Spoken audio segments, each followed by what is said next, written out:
Good evening, everybody. Good morning, wherever you may be. It's great to welcome Liz Monson tonight, who's been working on Drukpa Kunley, this very fascinating figure, for a long time. She's lived in Bhutan for over 2 years. She's led trips there. She knows the territory. She knows the literature. So it's fantastic to have her and to hear about a topic in Buddhism, which is very interesting because usually when we encounter sex in Buddhism, it can often be a more stern and serious topic, and we usually read sentences such as abstaining from sexual misconduct. And instead tonight we have a figure who's really turned around typical ideas on Buddhist behavior of how we relate to sex. And although Drukpa Kunley was coming from a nation where polyandry was quite accepted at the time, and because of these different complex social issues and economical reasons, and even if in Tantrism, Tantric Buddhism, sex is considered something important on the path of enlightenment, despite all this, he managed to shock and really really shock everybody. So in a way we have a saint with unsaintly behavior, so it's going to be very interesting to hear about him tonight. So thank you, Liz. We'll have a talk for about an hour and then some questions and answers at the end. So if you have any questions, you can jot them down in the chat on the right side, or just keep your questions for later, and we will we'll let Liz go and then come back to you for some questions. Thank you, Liz. And please tell us a little bit about how you first got interested in this figure, maybe before you start. And thank you. Welcome. Thank you, Jamyang. Hello, everybody. It's really a delight to be here and an honor. I didn't know much about the Shangshung Institute when Jamyang invited me to give this talk, but I did my research, and I was really thrilled when I saw what you're doing, and also that the founder of the Shangshung Institute was Chogyal Namkhe Norbu Rinpoche, who, although I never met him in person, I consider him one of my teachers. I've had the good fortune to read a lot of his oral teachings and just found them amazingly powerful and helpful. And so somehow that the Shangshung Institute was founded by him, and that you all have been working to carry on his vision, felt very auspicious, I think. So I'm delighted to join you all, and yes, to speak a bit about Drukpa Kunley. I hadn't really been planning on talking a whole lot about sex in Vajrayana Buddhism.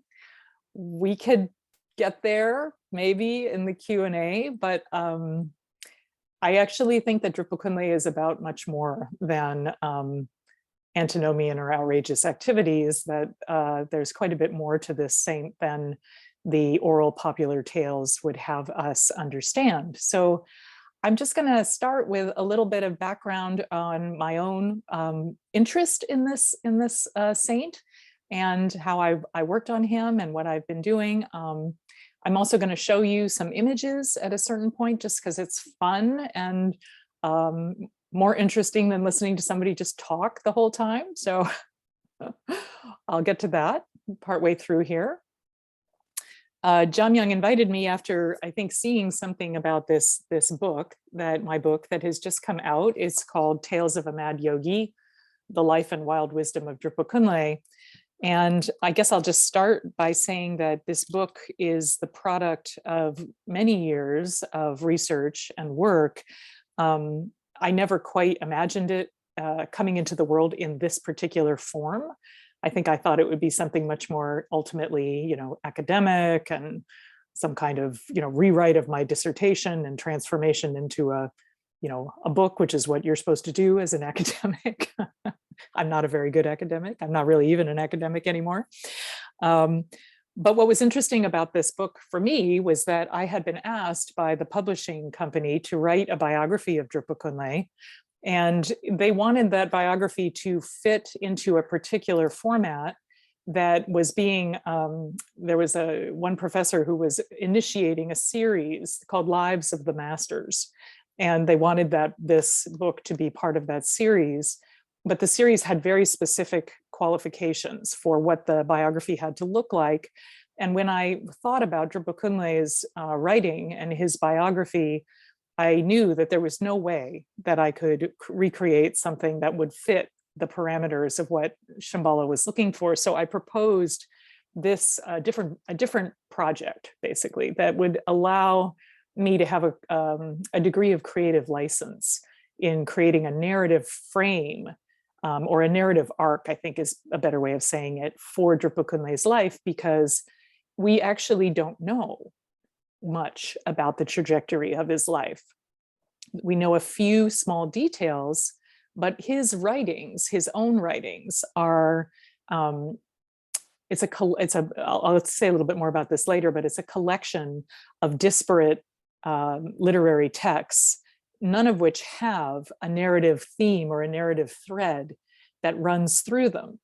So you get these songs or teachings or monologues or dialogues or scenarios, dreams, letters, but no connection between them, no way of seeing how these things all unfolded. So my job in writing this book was to create that narrative arc, which I did based on the ethnographic work that I did when I lived in Bhutan. So let me just back up a little bit, and I'll just say that Drukpa Kunley was born in 1455, or we think he was, and he died in 1529. So he lived at the end of the 15th century and into the beginning of the 16th century. He's known in Himalayan Buddhist history as the most famous of what are called the crazy yogis, the mad yogis, crazy wisdom masters of Tibet and the Himalayas. And there are many, many, many tales, as Jamyang was alluding to, that describe his unconventional methods for bringing people to realization. And in a way, his methods are quite infamous as opposed to famous, because they position him outside of the realm of ordinary behavior that we would all agree is acceptable behavior. So even though he was born in Tibet, he actually spent many years of his life living in Bhutan. He loved Bhutan, and he discovered really a very deep sense of home in that country. And so when I discovered his autobiography, his writings, and I also discovered that it would be possible for me to go and live in Bhutan and do my research there, it felt like the perfect match for the work that I wanted to do. So in fact, Drukpa Kunley is considered at this point one of two of the patron saints of Bhutan. So he's a very important figure in Bhutan. And I spent 2 years, as Jamyang said, I spent 2 years living in Bhutan and working on doing research, but also primarily translating the 4-volume collection of Drukpa Kunley's writings. Mostly I translated the first volume, which is considered his autobiography. And I worked with a Bhutanese translator and scholar. Honestly, I could never have done it without him. I mean, it was, for those of you who read Tibetan and who translate Tibetan, you know that these biographical texts or autobiographical texts can be incredibly difficult.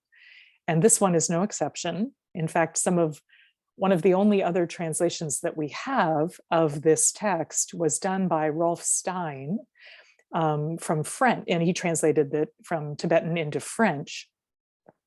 And he particularly remarks on the difficulty of the text and the translation, because it is absolutely chock full of colloquialisms and slang, like village slang.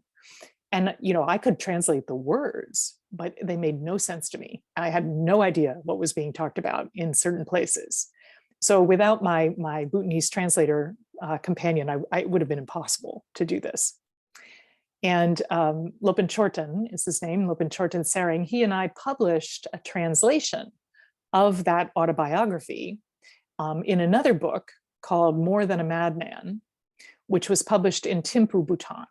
So that book is actually very difficult to get a hold of now because I think the publishing house only really did one run or something, and people keep asking me where they can get it. And the other thing that I did, though, when I was living in Bhutan, is as I mentioned, I spent many weeks following in Drukpa Kunley's footsteps and listening to stories that were being told about him by local people in the different areas in Bhutan where he made a real impact. So I'll show you some photographs of that in a little bit here, but it was tremendous fun to travel around the country with, I was working with an older Bhutanese, a man who runs a language training program in Thimphu, who knows everybody in Bhutan. And in particular, he knows everybody in the valley in central Bhutan where Drukpa Kunley spent most of his time. And without him, Rinzin Dorje, I would have had no access to this material. Bhutan is very swiftly transitioning into the 21st century with a certain amount of growing pains. But beneath that kind of surface veneer, there's a much older and more traditional and more earthy tradition of people living in harmony with things as they are. And these older folks who are still connected with the living traditions in the country, these were the people that I talked to who reminded me that the teachings of Drukpa Kunley, they work to transform those who hear them on multiple levels. So on the one hand, on the surface, people laugh. They just think these stories are so hilariously funny. And they are. I mean, they're really outrageous. If you want to read the pure outrageous stories of Drukpa Kunley, you can read a book that was, again, a collection of folk tales translated by Keith Dowman. And the book is called The Divine Madman. That's the book that has made Drukpa Kunley famous, actually. And it's a collection of folk tales that he translated into English, and they are pretty outrageous and hilarious. And people in Bhutan love them. They love them. They will just laugh whenever you ask them about Drukpa Kunley, and they tell you a story. They will just smile and laugh, and they really communicated to me that what's so important is that when they hear the story and they laugh, something opens up inside of them. And I think that we all know that feeling, that when we really are amused by something, when we really laugh about something, it's like all the tension and the anxiety and the feelings of overwhelm that we may be experiencing kind of just vanish for a few minutes. And we can just be open, receptive, laughing, connected to other people. So on the surface, those are how those stories really impact people on that level. Beneath the surface, then, the stories tend to awaken to people to an idea that it's possible to experience reality beyond the conceptual ideas that we mostly have about how things are. So, Drukpa Kunley was a meditation master. His writings and his teachings are about how to actualize the nature of the mind itself. And in order to actualize the nature of the mind, you have to get beyond the thinking mind. And so the use of laughter, the use of shock techniques, you could say, because the stories are so outrageous, is a way of kind of abruptly awakening people into a space of pure presence, pure awareness. Where you get beyond the thinking mind and into direct experience of reality as it is. So people, when I would talk to people, they would explain to me that, they were contacting this kind of vaster mind, this bigger mind, a mind that is beyond thought and beyond ideas and concepts of what is good or bad, right? And the other thing that was communicated very clearly to me from the different people I interviewed and talked with is that many of Drukpa Kunley's stories involve the revelation, or let's say, revelation isn't the word, the exposure of hypocrisy. He was keenly aware that in the religious world in which he was living, many, many religious practitioners were saying one thing about their practice level or their realization or what they were doing, and they were doing something completely different. And it made him, it was obviously something that really struck him in a particular way. So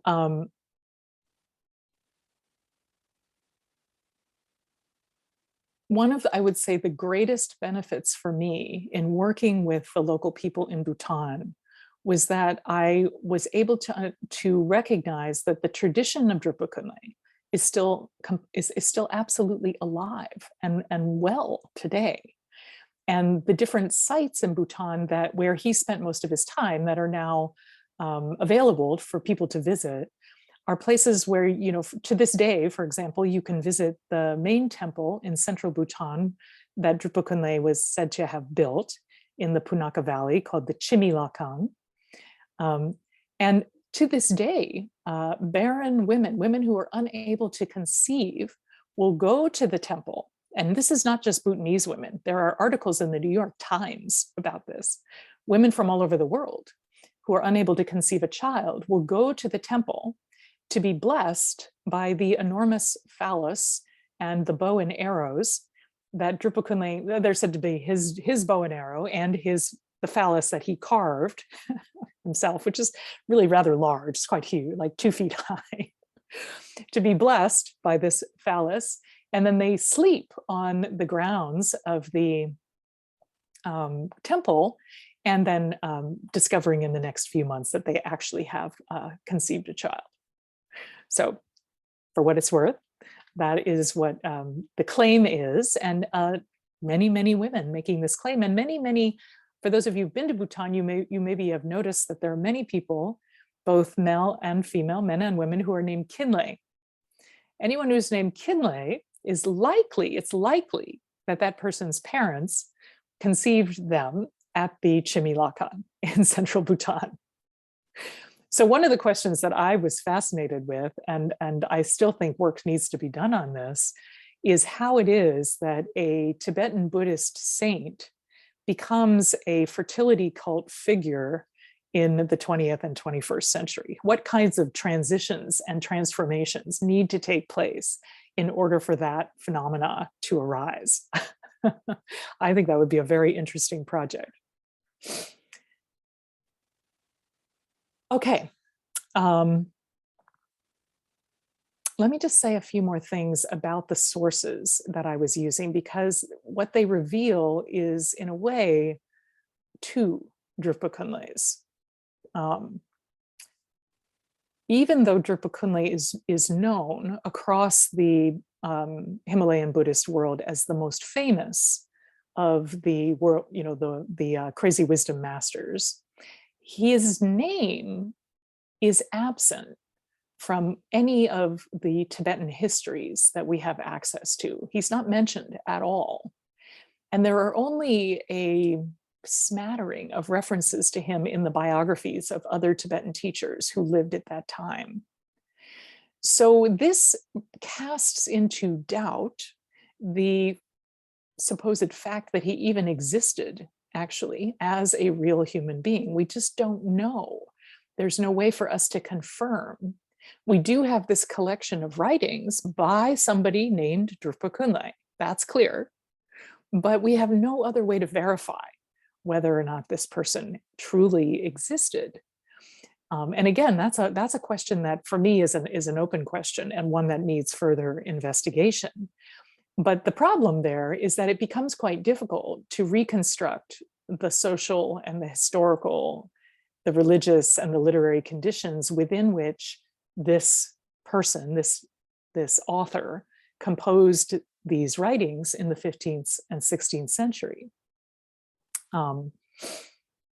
So it's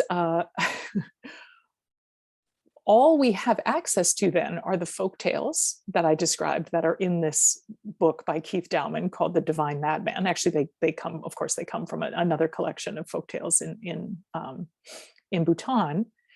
And we have this 4-part or 4-volume collection of writings that are called The Life Story, Songs, and Advice of Drukpa Kunley. And this appears to be a deliberately crafted collection of different kinds of literary products.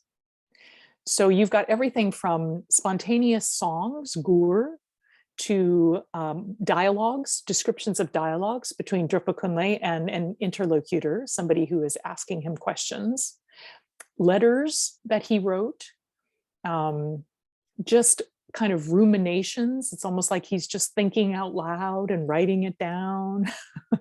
Dreams. There's this enormous variety of different kinds of literary texts that are in his writings. And what ends up emerging from these texts is a sense of kind of, what would I call, well, what I've called it at one time is a cacophony of different literary forms. And one of the things that I was most interested in exploring was, what is the purpose of this collection of all of these different kinds of texts? Why would somebody write a so-called autobiography in this form? Why would you do that? What's the purpose of that? And without having there be any chronological order that is obvious, or any kind of narrative arc, like I was born here, I went here, I got this teaching here. That's what you usually see in Tibetan autobiographical texts, Rongnam. Personally, I think a lot of Rongnam are incredibly dull. I don't know about all of you, but usually because they are these kinds of lists. I was born here, I met this person and that person received this teaching and that teaching at this time in this place and that place. And it just goes on and on like that, page after page after page. Yawn. That's exactly what I didn't want to do when I wrote this book. I wanted to do something that would be much more engaging. So I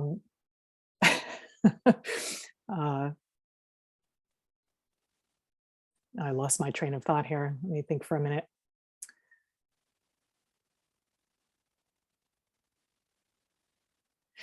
So when I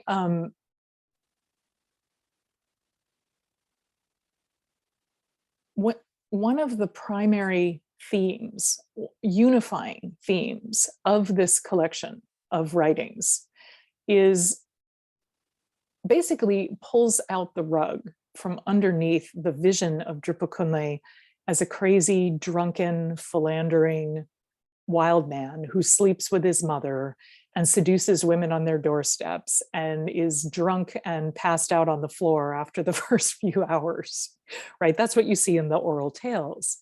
But when you really read whatever, the writings of this person, you discover a very different kind of madman. And this is something that really intrigued me. In his own writings, the way his, quote, madness emerges is through his sharp tongue, his wit, his penetrating critiques of religious hypocrisy. And in a certain way, you could say that if this manifestation of Drukpa Kunley is going to be considered crazy, it's due to this unrelenting drive that he has to unveil these kinds of subtle deceptions that we all end up getting involved in. As if you're a practitioner on the path, on the Buddhist path, you will know how easy it is to fall into these subtle hypocrisies where what we say and what we do are not exactly the same. What we think we believe and how we act are not exactly the same. So if he's crazy, it's because of this, this incredible will to reveal hypocrisy and show to himself and to others that people are basically fooling themselves. But what was also very intriguing to me is that he's not just pointing a finger out there at everybody else. Oh, well, you're a hypocrite and you're a hypocrite. And he's also turning that gaze of inquiry back upon himself. So he continues to try to look into his own mind, his own heart, his own actions, and to expose his faults, expose the ways he's hiding from himself, expose his own hypocrisies, and break down any idea that anybody might have of him as, you know, some greatly realized master or teacher, because it does appear that he had many disciples and many followers. So in a certain way, what I call this is a madness of humility, a madness of truth-telling. Now, let me say something just a little bit about the notion of crazy wisdom, because this is kind of key to understanding Drukpa Kunley. And as Jamyang mentioned earlier at the beginning, he was talking about, you know, we have these Drukpa Kunley manifested in the oral stories about him, these kinds of outrageous actions, lots of sex, lots of drinking, lots of all of the kinds of things you think, oh, you know, no Buddhist teacher should, no spiritual teacher should be engaging in these activities in this way, right? And we've seen a lot of harm come from teachers who have engaged in those activities in the last 20 years, that at least where it's come to light. I'm sure it was existing long before that. But the idea of crazy wisdom, you know, in the United States, that phrase, crazy wisdom, was coined by the meditation master Chogyam Trungpa Rinpoche. But it is a much, much older term than Trungpa Rinpoche's explanation of it. And the term in Tibetan is nyunpa, nyunpa. If you, I don't know, some people like the Tibetan words, but if you wanted to write it down, it's S-M-Y-O-N, it's nyun, pronounced nyunpa. And nyunpa is a male crazy wisdom master, and a nyunma is a female crazy wisdom master. Such people are considered to be beyond dualistic ideas about things as good or bad or prescribed or prohibited or happy or sad. All of these dichotomies, these dualistic frames that we use to structure reality, a nyunpa is considered to have stepped out of that framework, that way of relating to things, to relating to reality. And there was a phenomena that was kind of unfolding in Tibet beginning around the 14th, 15th century, but actually it existed prior to that as well, which the late Gene Smith has called the Nyunpa phenomena. And he describes it as this emerging phenomena in an age of impassioned doctrinal and religious reform. So what you see is that there wasn't just one crazy wisdom master, but there was a movement that seemed to be unfolding in the religious landscape at that time, where many individuals were beginning to describe themselves in this way and to act in these different outrageous and unusual ways. Because that term nyunpa, it does translate as crazy or insane or mad. And it's a kind, but we have to understand what's meant by this, because the idea is it is a form of liberated madness, which is actually some kind of high state of spiritual achievement. Now, why? How could that possibly make any sense? Is that I'll read you a little definition of this nyunpa, this madness, from the Dalai Lama, who he describes nyunpa, or this crazy wisdom tradition. He says, when a person gains experience of emptiness, the nature of things as they actually are, the ultimate mode of existence of all phenomena, his or her perception is as different from that of ordinary people as a madman's, right? So what's being suggested here is that if any one of us were to have a profound insight into the nature of emptiness, the nature of things as they actually are, which spacious, vast, clear, luminous, and awake, and naturally compassionate, that we would be unable, that we would turn around and look back at everyone else who was caught in all of their concepts and emotional patterns and habits and fixations, and we would think that they were crazy. They would seem completely crazy to us. But from the point of view of those of being in that place of obscuration, looking at somebody who has stepped beyond that, they appear crazy, right? I don't know if that makes sense, but the idea is that a practitioner, a crazy wisdom practitioner, has transcended, or, and this is in terms of experience. It's not necessarily in terms of how a person might act, although with Drukpa Kunley, he does act in these outrageous ways. But such a person would have transcended conventional ways of viewing reality, seeing beyond the limitations of the labels that we use to fix and reify and solidify our experience in order to use it as a way to prove to ourselves that we exist, right? So often the Nyunpa or Nyunma in Tibet and in the Himalayan region, they were solitary practitioners, wandering yogis. They didn't live as ordained monastics. They wandered the countryside begging for their meals. They usually had almost no possessions. They would just carry a little tiny canvas, I don't know if it was canvas, but some kind of skin likely, and one pole, and that was a little bitty tent that they would sit in and set up wherever they went. And they would have their begging bowl and maybe a staff and very little else, very little else. They were supposed to have no belongings at all. And they would basically exhibit various kinds of activities that were antinomian, unusual, outside of the ethical and moral ideas that we have about how people should be or should behave. And a primary practice that it's said that these mad yogis and yoginis would engage in is a practice called the practice of reversal, where you're flipping your sense of, it's a kind of difficult practice to describe in a couple of words, but the idea is that you are taking up different kinds of yogic techniques that allow you to see how you create your reality in every moment. And you're tracing those patterns back to their source. You're reversing them, in other words, dissolving them so that you can access the larger space of awareness and insight that is the nature of our deepest nature, our deepest essence.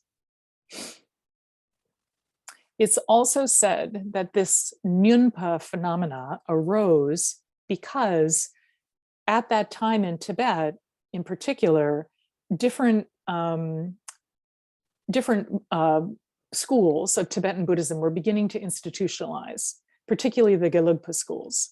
So you were seeing the rising, the development of monastic institutions, and many practitioners who had previously been like wandering yogis were becoming ordained and were moving into these more structured environments in which they were being brought through certain kinds of processes and trainings.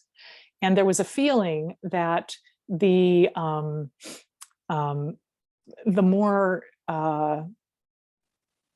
more powerful and intimate and kind of wild practices were being lost because practitioners were no longer kind of going deep within themselves. They were just kind of staying on this, learning these more doctrinal forms of the Buddhist path.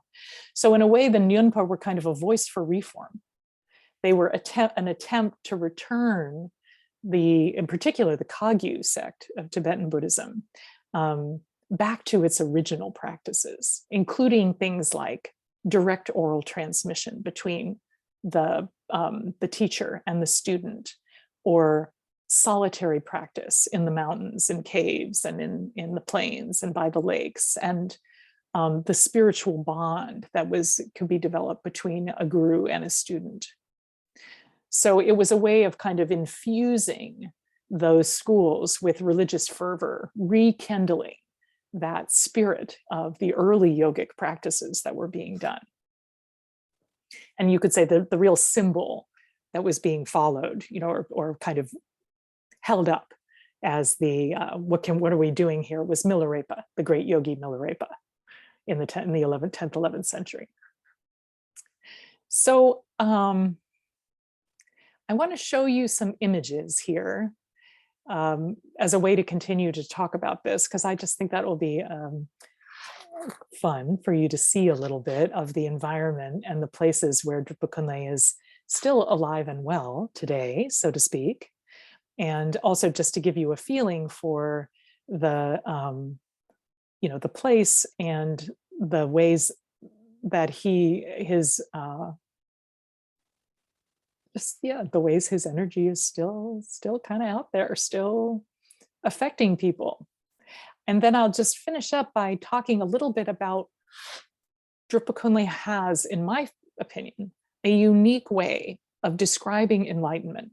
What would it look like to be fully enlightened?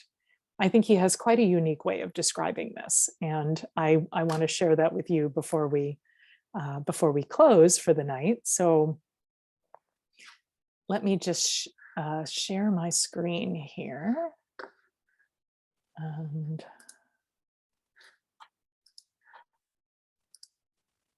okay. Now, if by some chance you can't see, please let me know so that I can fix whatever the problem is. All right. So this image here, this is an image of a thangka that I commissioned in Bhutan from a friend of mine who's a Bhutanese thangka painter, beautiful painter, amazing painter. This is an image of Drukpa Kunley. Above his head, it's a little hard to see. Let me see if I can move that. Yeah. Above his head is actually Milarepa. This is the figure of Milarepa. So you can see there's this kind of idea of a direct lineage connection between Milarepa and Drukpa Kunley. Oops. And then Drukpa Kunley himself, he's always depicted with his bow and arrow. He is considered to be an incarnation of the great Mahasiddha Saraha, and who also carried a bow and arrow, with the idea that, as you are, when he shoots that bow and arrow, it's as a way to awaken whatever being receives the impact of the arrow. So this is the idea of the teacher being able to see exactly what is needed for the student and to send that direct teaching to them. And when Punso, my friend, first brought me the thangka so that I could look at it before it was completely finished, I noticed that the dog wasn't there. And Drukpa Kunley is always known for traveling with his dog. And if you end up reading my book, you'll see that his dog is in there. And I had to say to him, Punso, where's the dog? I've got to have the dog. You've got to put the dog in there. So here, as you can see the dog down here. And then down at the bottom, these two figures are two of the primary figures within the Drukpa Kagyu lineage. Sangpa Gyare, who is the founder of the Drukpa lineage, and then His Holiness Gyaltse Tenzin Rabgye, who is the current one of the highest lineage holders in the country of Bhutan at this time. I think he's about 25 now. And he's considered to be an incarnation of Drukpa Kunley's grandson, actually.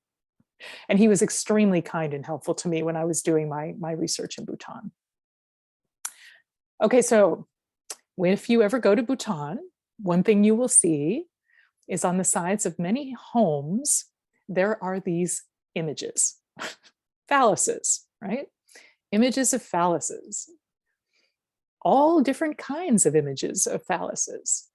These have become associated with Drukpa Kunley. And this has to do a lot with what we were talking about before, these crazy tales of him seducing women left and right, taking them away from their husbands and awakening them, putting them into retreat, actually, after, of course, having all kinds of sexual fun, putting them into retreat, and almost inevitably they achieve deep realization and awakening.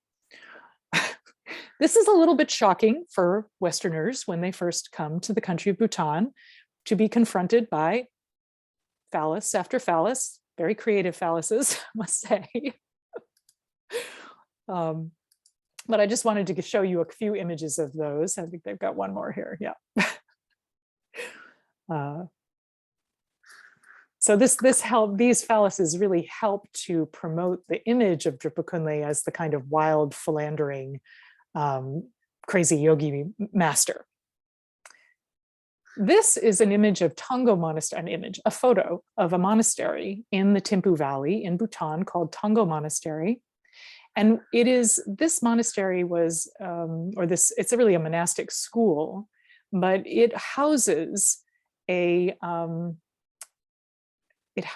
huge Buddha statue inside where you're not allowed to take photographs, within the heart center of which is considered to be a tanka, a painting, a sacred painting, that there is a fun story of Drukpa Kunley associated. And I thought I might read you that story as I recreated it in my book, because again, you can get a feeling here for the, well, let me just say quickly that when I wrote this book, one of the things I tried very hard to do was to account for both the scholarly, erudite, keenly aware of hypocrisy crazy wisdom master with the wild antinomian, sexual, drunken lout of the of the oral tales. And the way that I did that was I used the technique of magical realism in some cases, because it is very much the truth that many Tibetan teachers or Himalayan Buddhist teachers will have visions and insights that are beyond what we normally understand is possible. But in this case, I simply just chose to tell this story in a kind of fun and possible way. So let me just read you this little story. This story takes place, Drukpa Kunley had left Bhutan to go back to Tibet. He was going to visit his cousin, who was the abbot of the monastery where he was born in Tibet. The next day, Kunley left Chayul and continued toward Ralong. Ralong is the name of the monastery. He was curious to see his cousin, Nawang Chogyal, the abbot of Ralong Monastery, and see for himself how this Dharma Lord comported himself these days. He hadn't seen his cousin in many years, not since he had traveled with him as an attendant, and some part of him reveled in the idea of playing a few tricks on his cousin, just for fun. He was a day's walk from Ralong when a group of riders barreled up behind him on their horses. At the last moment, they reined in their mounts, slowing to a walk. "Move off the road," one of the men called to Kunley. "We're in a hurry." Kunley continued his steady walk. He gestured to the side with one hand. "Just go around me," he said, without looking back. "What's the matter with you?" demanded the man. "Can't you see this is Lord Sumdar, the great tanka painter? He has an audience with Nawang Chogyal and many offerings to present." "Aho," Kunley thought, "here is my opportunity." Aloud, he said, "What is so special about this Lord Sumdar? I bet he doesn't even know what kinds of offerings to make to high lamas. All these so-called lords are little better than beggars." A stunned silence met his words. After a moment, a different horse drew up beside Kunley. "Well then, why don't you enlighten me about what offerings are suitable?" The voice trembled with age. Kunley looked up to see an old man with a long, wispy white beard bent over his saddle. In spite of his age, his eyes were hard, round, dark orbs that looked at Kunley's dirt-stained clothes and dusty hair and skin with scorn. Kunley stopped walking. "Show me what you brought," he demanded, "and I'll tell you." Something about his presence, or perhaps just his challenge, convinced the old man. He halted, and the rest of the party reined in their horses. Sumdar gestured back towards a horse heavily burdened with long boxes built to protect his precious paintings. His men looked at each other with disbelief, wondering whether their lord really intended to show this beggar the tankas he'd painted for Nawang Chogyal. Seeing their hesitation, Sumdar snapped, "Now!" The men dismounted and unknotted the ropes that held the boxes to the horse's back. When they finished, a large stack rested in the middle of the dusty road. Kunley pried open the largest box and pulled out a scroll. He unrolled it and held it up. It was a beautifully painted tanka of the Kagyu lineage, complete with a refuge tree with branches that served as thrones for the numerous masters of the tradition. In the center of the refuge tree, the primordial Buddha Vajradhara was painted in full detail, his body a lustrous blue color that matched the color of the sky. Kunley grunted his approval. "Nice tanka," he said, "but you forgot something important." The old painter regarded him suspiciously. "And what might that be?" Kunley laid the tanka down on the ground, stepping on each end of it to keep it flat. He then pulled out his penis and urinated on it. For a moment, the men watched in disbelief. Lord Sundar gasped. To place a sacred representation of the lineage on the ground was bad enough, but to pollute it with urine was unthinkable. A man stepped forward from the group and pushed Kunley violently backward. He stumbled and fell. "Stop," Lord Sundar cried when the man reached down to continue beating Kunley. His beady eyes bore into him. "What is the matter with you, desecrating a sacred image? Who do you think you are? I've got half a mind to let my men beat you to death." Kunley smiled up at him calmly. He shrugged his shoulders as if to say, "What of it?" The painter glared at him angrily for a long moment. Finally, he turned to his men. "Pick that up," he gestured to the tanka. "Let's go." In a few moments, they'd reloaded the pack horse. Lord Sundar held the stained tanka under his arm. "We'll see what Ngawang Chugyal thinks about this," he said as he clapped his heels to the sides of his horse. The group disappeared into a haze of dust. Kunley lay back, chuckling to himself. "We will indeed," he thought, watching a cloud dissolve itself into the sky. Later that day, Sundar's party reached Ralum.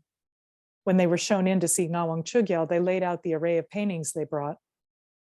"There was one more," Sundar said, "the largest one, but I can't offer it." He related the story of how they met a beggar on the road who unbelievably urinated on the tanka. "It's probably ruined," he finished.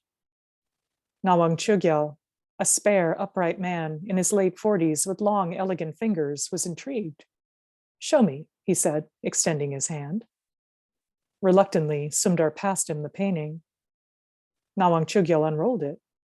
His eyes took in the exquisite detail with which the various figures had been painted, their dimensions perfect in the traditional style of sacred images. He smiled at the depth of the colors, their richness and textures. But one thing in particular caught his attention: the quality of the gold paint that outlined and augmented the details of many of the figures in the painting. He'd never seen such high quality gold paint. "Are you certain this is the tanka the beggar urinated on?" he asked curiously. "I don't see anything wrong with this one." Mystified, Lord Sundar took back the painting and looked it over. He saw that wherever the beggar's urine had fallen, it had turned to pure gold. The tanka, far from being ruined, was resplendent, its value and beauty greatly enhanced. He looked up at Ngawang Chugyal in amazement. "Tell me again about this beggar," Ngawang Chugyal said. Again, the old man related the story. When he finished, the abbot burst into laughter. "Old man," he smiled, "you've been tricked. That was no beggar you encountered on the road. That was my cousin, the Dharma Lord Kunley. He hasn't been back here for years. We must make preparations to greet him." The next morning when Kunley arrived, he was not surprised to be quickly ushered into the great temple hall. Ngawang Chugyal came to greet him, and the two cousins touched their foreheads together. Lord Sundar and his entourage watched uncomfortably from the side of the room. "What have you been up to?" Ngawang Chugyal asked with a twinkle in his eye. "Oh, a bit of this and a bit of that," Kunley smiled. "But I wanted to let you know I was coming. Did you get my message?" They both burst out laughing. So that tanka is said to be in the heart center of the large Buddha statue that is within this monastery. So I thought it might be fun to just have a view of that. I wish I could have taken pictures from inside. This is another view from Tango Monastery, looking out down the Thimphu Valley. More of the phalluses, which, by the way, actually those phalluses are originally, they were symbols used to ward off gossip, because in small village communities, gossip could destroy the harmony and connection in a community unlike anything else.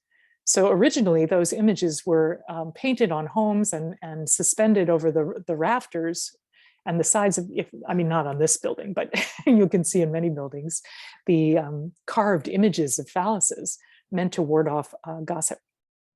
This is an image of the temple in the Punakha Valley in central Bhutan that is sacred to Drukpa Kunley. It's a small temple, monastic school. And I spent a lot of time there interviewing different Bhutanese friends. This is one of my friends who was telling me stories about that particular location. And here we are standing outside that temple. This is my partner, Rinzin, who was the one who, you can see he's probably translating right here because I couldn't understand the Lam, who was trying to tell me stories about Drukpa Kunley. And here we are hiking around in the wilderness looking at, and the temple is in the background here, but there is a story of an old man who took refuge with Drukpa Kunley and was given a chant that was filled with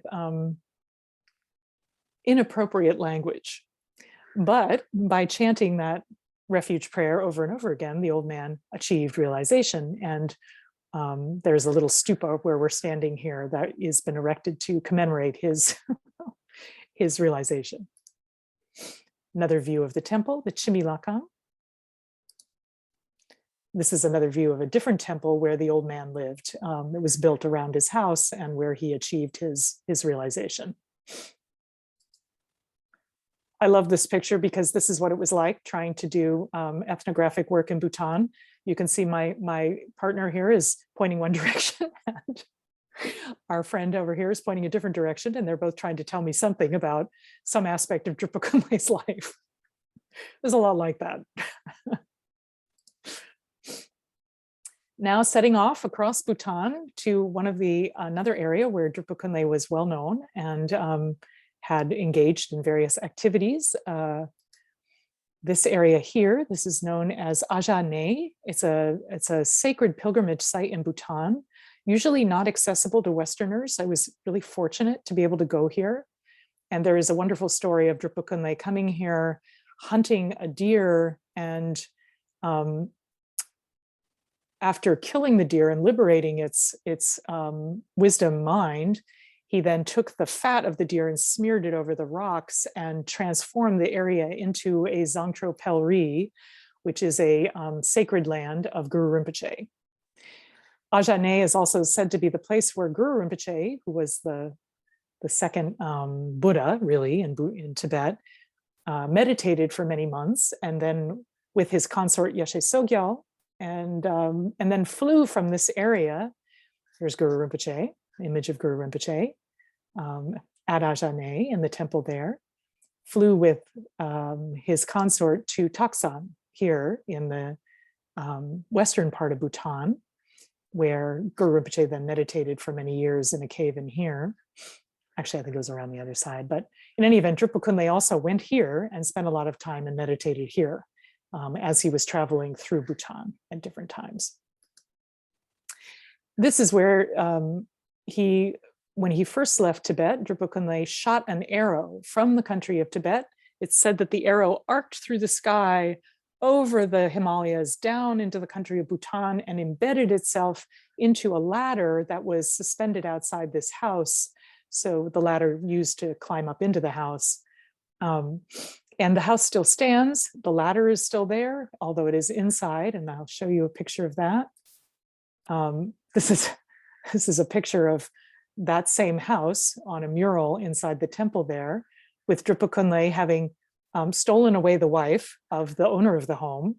And when the owner challenged him with a sword, Drukpa Kunley wrapped the sword into a knot and proving to the owner of the house that he was in fact a greatly realized master. And any anger that the master had over the loss of his dear wife seemed to dissolve. There's an image of the ladder inside behind glass. They had to put it behind glass because pilgrims kept coming and chipping away pieces of the wood on the ladder to take home with them.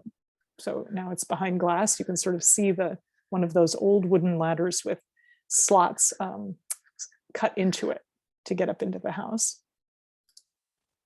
And this is the little temple next to the house that is sacred to Drukpa Kunley and is covered inside with these murals that show his different actions over the course of his life and all of the different miracles he performed and the different challenging and antinomian actions he performed.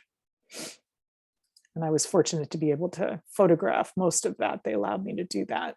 So I'm just sharing some of those images with you. And then this is the final image that I wanted to share with you. This is an image of a takin. Now, a takin is said to be it's a native animal to the Himalayas, but Drukpa Kunley is given credit for having created this animal, which has the head of a goat and the body of a cow. So I was going to read you that story, but I'm afraid that we probably don't have time for me to do that. I'll just give you one more image here of some of Drukpa Kunley's actions. Here he has raised the corpse of an old woman from the dead and is making her walk up the hill to her own cremation fire as a way of proving his capacity for miracle actions. And these are the paddy fields outside the home where he lived in that valley. It's said that one of them is in the shape of a sun and one of them is in the shape of a moon. It was a little bit hard to tell which was in the shape of the sun and which was in the shape of a moon, but here he is seducing a young woman and drinking at the same time. And then just some imagery from on the way back from that sacred space in central Bhutan. Another image of Drukpa Kunley. And just final end there. And let me come back to our group.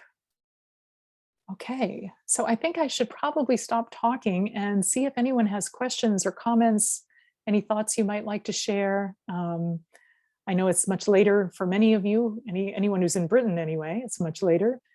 Here it's only mid-afternoon. So I'd like to open it up. And if, oh, I did want to say though, just one thing about this view of Drukpa Kunley's view of enlightenment, because I think this is interesting.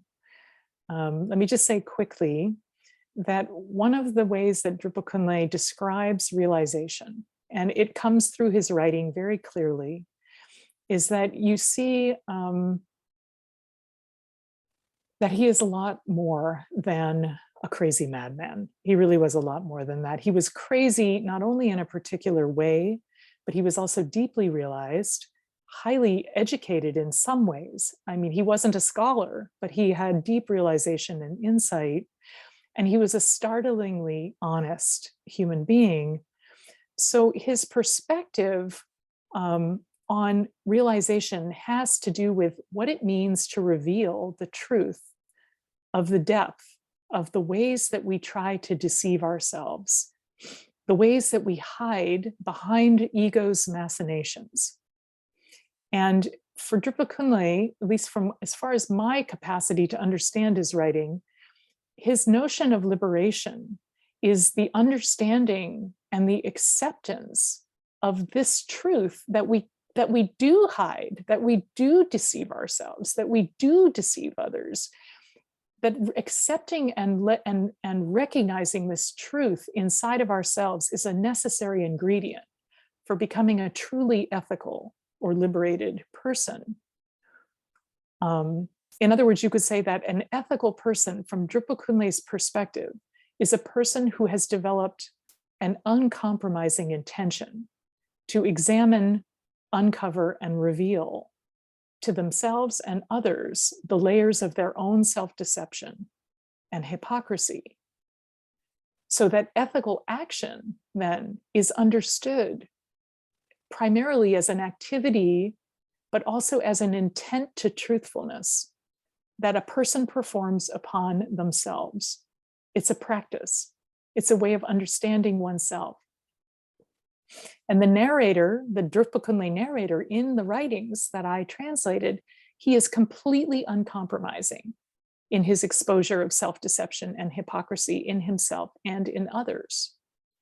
So I'll just end by saying my feeling that the deeper intent of his writings was to provide a basis for ethical action in the world by demonstrating how our understanding of how we fool ourselves about who we are and what we do is the most important practice or most formative practice that we can do to become a fully liberated or ethical being. So I'll just end with that. And then I would invite anyone who would like to ask a question or share a thought, you'd be more than welcome. I don't know if you guys, do you do the hand raising, virtual hand raising thing, or you could just raise your hand, or you can just unmute and start talking. But I see Yvonne. Yes, Yvonne, please. Elizabeth, thank you for your amazing presentation and for writing this all this work and writing this book. I can't wait to get a copy of it. I recall a lot of teachers, some crazy wisdom emanation, like the late Organ Kusan Lingpa, regaling us with a lot of Drukpa Kunley stories, as well as Lama Wangdo Rinpoche from Tsopema. And I guess the first story I ever heard was a story where allegedly Drukpa Kunley stops the course of the sun in the sky, the famous story, to avoid paying a bar bill. Right. And eventually, I think the king got involved because there's everything come to a stop. And for me, this is so, in terms of what our brain think is possible or not, forget about miracle. This is so out there. That I know. It really shows somebody very special powers. Yes, yes, that's so true. And even that same story, he stops the sun in the sky, and then he hangs his bow and arrow on a ray of sunlight as a way to prove to his cousin that he has achieved this level of realization and is more realized than his cousin. Thank you. Yeah, that's a great story as well. I didn't reproduce that story in my book because there's so many, I had to choose the ones that I could kind of weave in there, but I love that story. That's a great story. Thank you. Thank you, Yvonne. Pleasure. Anyone else? I see a couple people wrote a few things in the, oh yes, Virupa, of course. Why do some realized beings exhibit crazy wisdom while some remain outwardly conventional? Gosh, that is a great question. I don't know the answer to that. All I can say is that it's likely just the style of the teacher and what he or she perceives in the people that they interact with that requires various forms. And this is Drukpa Kunley was known for this, for teaching to the level of the student and to the particular needs of the student, so that he might, in one case, be totally outrageous, and in another case, be very normal and very ordinary. And in some of the dialogues, if you do ever have a chance to read my book, there are many places where you'll see him having back and forth interactions with people where he's teaching in a much more conventional way. So I think it depends on what he felt was needed in any moment, but I don't know. Can't really answer that. Could you say which practice they do most in his temple? I'm just reading some of the comments in the chat, but anyone who wants to say, say something live, I'd be delighted to hear from you. I don't know. I know that they do a lot of pujas, because many times when I've gone to visit there have been pujas happening, and they've been doing Guru Rinpoche pujas, they've been doing Chenrezi pujas, they've been doing, at one point I saw them doing a Nyunye, which is a fasting practice. And there is a very small monastic school that is attached to the Chimilakang. And I think that, so there are little monks being trained, and probably in the traditional Shedra style, because the monastery is connected with Tango Monastery and the larger monastic body in Bhutan, which sends, different teachers there to educate the monks. But I don't know if there's a primary, is there a guru yoga practice for Drukpa Kunley? I don't know. I know that every February, March, there is a Drukpa Kunley Puja Day, And that's usually celebrated, though, at the house that I showed you pictures of that had the ladder in it. And many, many people come and spend the day and practice doing Drukpa Kunley puja there for that day. But that's all, yeah, I don't know any more than that. Thank you so much. It's been so nice to hear you. You're so outspoken and charming, telling all these stories. I was in Bhutan and I really found it fascinating. The energy of the place, it's so free, it's so open, and it's so sweet and kind and joyful that actually I never encountered that experience in any other place. Yeah. I really think that you can't go to Bhutan and come away unchanged. You know, it just changes people and I think for the better. Everyone I know comes out of Bhutan smiling. You know, it's really beautiful. And I think that's part of why many Bhutanese love Drukpa Kunley so much, because he wanted to have fun in many ways. I mean, he was a joyful person.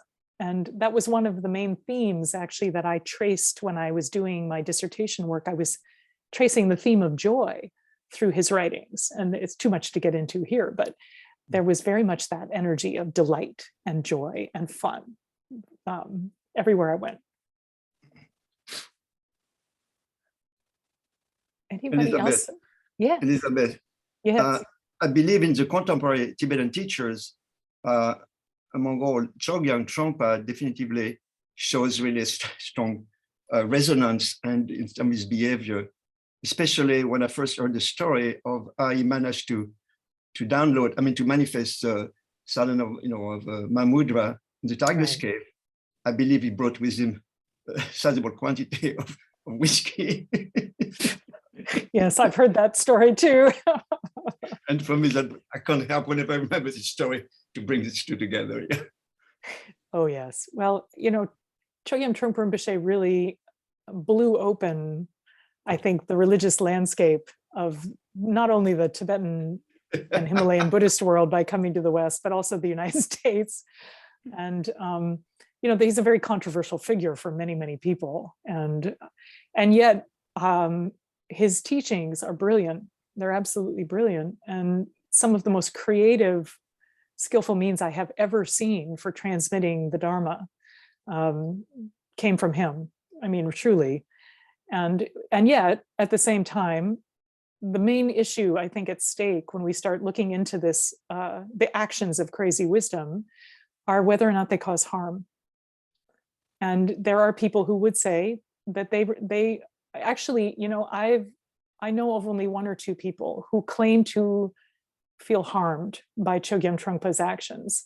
I know of many, many other people who claim to have experienced his crazy wisdom actions, so to speak, but they did not feel harmed. So it's really an interesting and very sticky realm to talk about and think about, because we've seen, of course, now unfortunately, there was a lot of copycatting. And I think if you really don't have the level of realization that to see deeply into the nature of reality, the likelihood of causing harm with outrageous action is very high.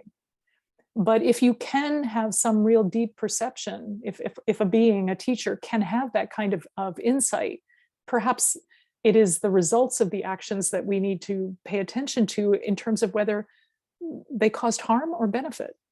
I don't know. You know, this is a really, it's a big question. It's one that's being explored in many different arenas. I didn't want to turn my whole talk into a talk about that, but it's unavoidable, right? It's unavoidable. It comes up because of who Drukpa Kunley was. And Chogyam Trungpa is considered to be an incarnation of Drukpa Kunley. Oh. It's actually right there in one of his, one of the lineage prayers to him. It actually calls him an incarnation of Kungalekpa, and Kungalekpa is Drukpa Kunley. Thank you. Shika, I see your hand is up. It is, thank you. I think somebody may have been before me, but hopefully they'll raise their hand again. When you were speaking at some point, it reminded me a little bit of this kind of theory that R.D. Laing, the sort of anti-psychiatry psychiatrist, he didn't like being associated with that movement, but he was, talked about regarding like, he worked with people with schizophrenia and just regarding madness as breakthrough and kind of the insanity of society. And one thing I sometimes thought of regarding that is that it's missing, it feels in a similar way to be missing this kind of recognition of the sort of preciousness of each person and the sort of compassion that that I feel is more beneficial sometimes than exposing one's own faults or the faults of others. But I don't know if that made a lot of sense the way I just said it, but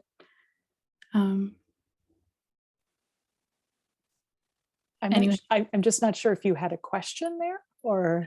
Yeah, I wonder if there's a way that maybe you could talk about like a way to sort of integrate one's experience and the various experiences into while recognizing the sort of, because I mean we are an insane society, That's sure. Yeah. The whole world seems a little insane. But how Shiko, integrating what experience? I'm not sure what experiences you're talking about. Like realization, and sort of the sort of absurdity, the outrageousness of what may or may not be necessary into one's sort of day-to-day interactions. You don't have to talk about that specifically, but anything is fine. I'm not sure what you're asking me to talk about. That's my problem. I think what you said, one thing that did trigger a thought for me, which was that, we do tend to other and view people whose perceptions we don't accept as normal in our societies as, crazy or insane or mad in a negative way. That's a problem on multiple levels. I mean, it is, of course, possible to have some form of true insanity where one loses touch with reality altogether. But the kind of craziness we're speaking about here is the kind of craziness of having seen the depths and the power of reality as it is, things as they are, not what we think they should be, not how we've become habituated over countless lifetimes into viewing reality, but things in a direct, pure, open, vivid, and present way. And the power of that insight is so extreme in a sense that it shows the confusion of the thinking mind as a kind of insanity in and of itself. And we sure see all kinds of ramifications of that kind of crazy in our world today, don't we? I think we certainly do. I'm not really sure it's the people we've institutionalized who are the crazy ones anymore. But thank you. Yeah. And Alexander. Oh, hi, Elizabeth. Thank you so much. Really wonderful talk. I just wanted to ask a question. The Drukpa Kunley that you talked about, who loved to expose hypocrisy and turning that kind of very critical gaze on himself even, and the extent to which that has been absorbed by lamas within Bhutan, and that's reflected in the way they teach Dharma. For instance, the only Bhutanese lama I know of, I'm familiar with, is Dzongsa Khyentse. And he really seems to exhibit those characteristics. He's very teasing, he's very self-deprecating, he loves hypocrisy. He actually always, he turns that kind of gaze on himself as well. So I just wondered whether you'd have any comments about that. Oh, he's a great example. And I know he's taught on Drukpa Kunley before as well, Dzongsa Khyentse. My experience with lamas in Bhutan, I mean, I honestly want to lob this question over to Jetson, because Jetson has met many more lamas in Bhutan than I have had the great good fortune of meeting a few very wonderful teachers in Bhutan, but I haven't noticed certain styles that I would necessarily suggest match this kind of view, this idea of exposing hypocrisy. Although I can certainly say that in my life, of the Tibetan teachers that I've had the great good fortune to meet, all of them have pointed towards this imperative to recognize the ways we're hiding from ourselves and the subtle machinations of the ego, that inserting itself into every level of our lives, including our spiritual progress and our spiritual journey, and co-opting that whole process into another way of aggrandizing the ego. So, I mean, but I wish I had a better answer. I just don't have direct experience enough to share. But Jessen, do you have a thought about that? I'd love to hear if you have a comment about that. I'm not sure that I have anything to add to what you say. I think in general, I think the system in Bhutan is very much formalized how it would in the same ways that it would be in the Tibetan context. And I don't think we can make a distinction or trace an influence of this Mad Yogi movement within Bhutanese Buddhism. But just as you say, Liz, I do absolutely think that in the more private context of guru-disciple relationships, there will be pointing out instructions that are directly linked to that whole system. Mm. Thank you, Jessen. I really appreciate that. Sorry to drag you in. Thank you so much. Can I say something? Yes, please. Hi. I think there's a lot in common with the term paresia, the Greek term paresia. I don't know if you know it. Oh, I do. The truth teller. Yeah, developed by Michel Foucault. Yes. How in the ancient Greek and the Western system, speaking frankly to the power was the way in which democracy was born, basically, because only the person who was close to the dictator, so someone in a relationship of power, denouncing the dictator, was then able to denounce everyone, and then everyone became aware of the dictatorship and the relationship of power.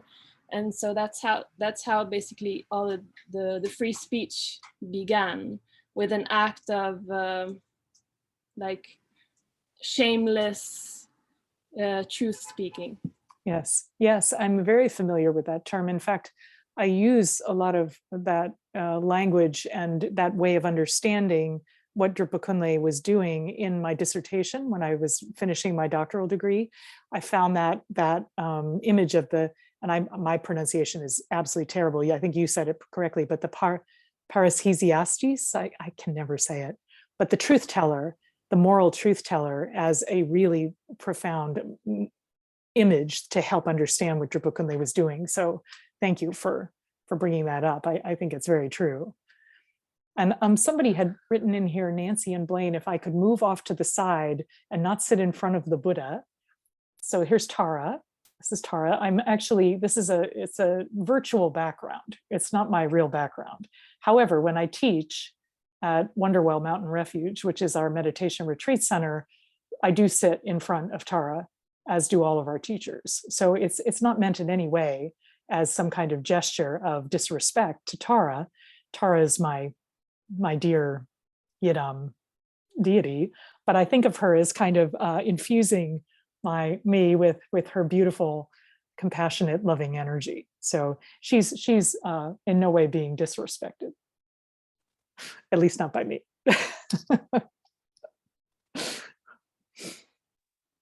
Can I ask you a question? If there's no hands raised, I'm not very familiar with this hand raising. Of course. So in all, I forgot, I haven't read a book on Drukpa Kunley in about 15 years, so I can't really remember, but amongst his many encounters that he had, was there ever any particular woman or concert which he found that sort of brought a spiritual change to him, that was a really sort of the main consort, let's say, or given more importance, or which may have been a key to revelation of some sort in his spiritual path?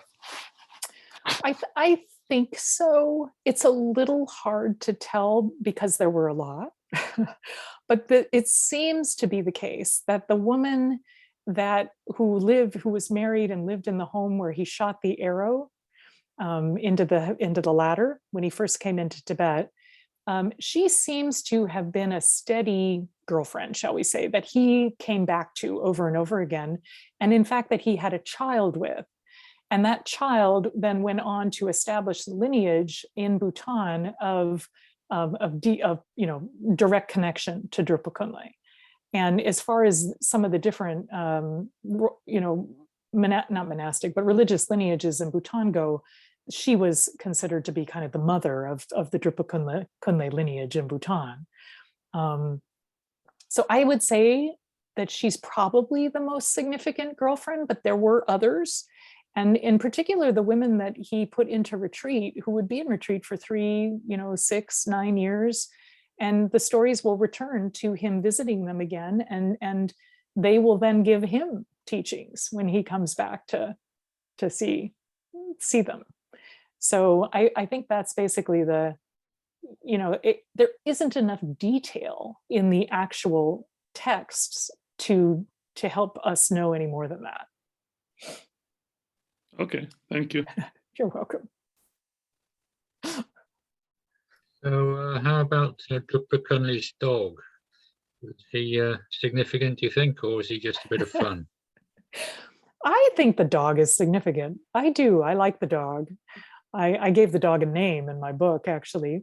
But the dog was, kind of like, it's not that he says very much about the dog, but he describes how he found the dog, which was when he was working as an attendant, traveling as an attendant for his cousin. They stopped in a small village at one point, and they were all desperate for food. And Drukpa Kunley saw a mother dog and her babies, and the dog was starving and the babies were starving. And in order to try to save some of the puppies, he took 2 of them. And he gave one of them as a gift to a teacher that they were going to see as an offering to receive teachings. And he kept the other one. And it became his steady companion and traveled with him into Bhutan and back to Tibet. And, but again, he doesn't say too much more than that. It's also the case that, he was an incarnation of Saraha, the great Mahasiddha Saraha, who also had a dog, a hunting dog. So I think the dog is the hunting dog. Beyond that, I'm not quite sure what more to say about the dog. Okay, thanks. Sure. Elizabeth, can you please write down about the Nyuma and the Nyumpa phenomena? So maybe to research a little bit more, or if you mean the spelling of those so that you can see that? Yeah, because I don't know how to write it, like Nyuma and Nyumpa. Yeah. Yeah, hang on. Oh, of course, spell check is going to mess it up. While Liz writes that, I just want to say we're planning a talk about the whole Nyompa spiritual wisdom down the road. You are? Yeah, I'm talking to a couple of people, so that's coming up in a few months. We don't have a date yet. And also next month, we're going to have a talk about a figure that Liz mentioned earlier, Tenzin Rabje, who was the 4th Desi temporal ruler of Bhutan. So he was the great grandson of Drukpa Kunley and is considered sort of one of the great state makers of Bhutan. He unified the nation and did all kinds of things. So you'll hear more about that as well. That's the next talk coming up. Just that's my side note. Oh, that's great. That sounds wonderful. I'd love to know about when that's happening myself. 20th of January. It's John Arducci, actually, who you probably know. Oh, yeah. Yeah. I definitely know John. Actually, we've been writing recently about the book. So, Okay. And somebody asked, is Nyunpa or Nyunma similar to Nakpa? No, it's not. I mean, Nakpa means like tantric practitioner, mantrika, mantra practitioner, yogic practitioner, and a Nyunpa means, a crazy wisdom master or mistress. So, I mean, are there crossovers? Of course, but they don't mean the same thing. And Mark, you had a hand up for a moment. I'm not sure. Did you want to ask a question or a comment? I just asked about the dog already. Oh, that was you. Okay. Oh, yeah. Somehow I thought that was Yvonne. No worries. Oh, talking of, if I can add, sorry, as some memories come back to my mind of my old teacher, Organ Kusung Lingpa, who for me was another emanation of Drukpa Kunley. I organized various events for him in the mid-90s and my loft in Brooklyn. And I remember at some point when we went to California, oh no, in New York, I'm sorry, Shambhala once, in the midst, people make a queue, people in line to kata to make offering. And Organ Kusung Lingpa was so intent in getting the money, as much money as he could, to get all the statues, special statues he could get to fill the temple, the stupa for world peace in Golok, that he was getting too impatient and he started tearing envelopes. So some people didn't have much money, they put a few quarters, a few coins, and it was amazing to see people's face. As a grandma started tearing envelopes. I said, oh my God. And sometimes he take a few coins and throws them in the air and all that. And the same day I saw him, after the end of 3 days of amazing instruction teachings, there was this line, and people would come to him with a mala to get the Lama blessed, and he would be like, he would mirror perfectly. He would mirror exquisitely the energy of the person and all that. Anyway, lastly, one of my teachers, about 30 years ago, went to study with a Bhutanese Tibetan teacher, went to study briefly with Organ Kusung Lingpa in Golok. And I guess Organ Kusung Lingpa was taken by his as serious a practitioner he was, and he told him he would love for him to marry one of his daughters, and he gives him up to daughter. And my teacher said, well, with all due respect, Lama Sambe, she's already married. And Organ Kusung Lingpa literally said back, who cares? I think Kusum Lingpa, I really do think he was an incarnation of Drukpa Kunley. I had the great good fortune to be the head of his household when he came to the States back in the 90s. Yeah. And he stayed at Marpa House in Boulder, Colorado, and he taught at Karmazong in Boulder. He came 2 years. The first year he taught Dzogchen, and we all dutifully listened, and he gave us instructions in how to practice for the next year. Then he came back the next year, he asked questions and nobody could answer. And he was disgusted with us, disgusted. He wouldn't teach another word of Dzogchen. He said, you're not ready. And instead, he began to tell us stories about Drukpa Kunley, Chogyam Trungpa Rinpoche, and prophecies about what would happen in the next 20 or so years. He said, you have no idea what's coming. In about 20 years, things are going to be so bad, you will not recognize the world. Yeah. And I think about that a lot today, because I think we are looking at what he saw. Exactly. I think he had very profound insight. I remember he was at Sheila Sabine, my friend, with the center in near in the hills, in the Auckland Hills, and he told us, well, at the time of the Operation Success, whatnot, was the Bush Jr. was his photo up on the, he's a fully dressed army pilot. But he told us, well, it looked like the cat is in a can now, but don't delude yourself. These terrible things coming. He had nightmares, night after night after night. And he told us, please do Kilaya practice as much as you can. It's the only thing I'm going to save this country. Yeah. Well, I think he was definitely a crazy yogi, crazy madman yogi. I assume. I haven't seen him since that time. I would love to see him again. But I just finished digitizing, converting last week, 150 hours of teaching I recorded of him over 3 years' time, 1996, 1999. Wow, wonderful. And taking the AVI file and converting them to MP4 and all that. And I sent some drive to students with centers and all that, Oh, that's wonderful. What great work. That's fantastic. Yeah. Thank you. Business lives on. Yes. Crazy wisdom is continuing. Thank you so much for a beautiful presentation. I can't wait to get the book in the mail tomorrow. Thank you. Oh, you're so welcome. Thank you so much, everybody, for coming. I think we are supposed to end at this point, are we? I'm not sure. Jamyang, what's the plan? Technically, yeah, we usually end sort of now, but I think everybody's enjoying it very much. So do waffle on if you want. But probably it's time to go for everybody. And thank you so much.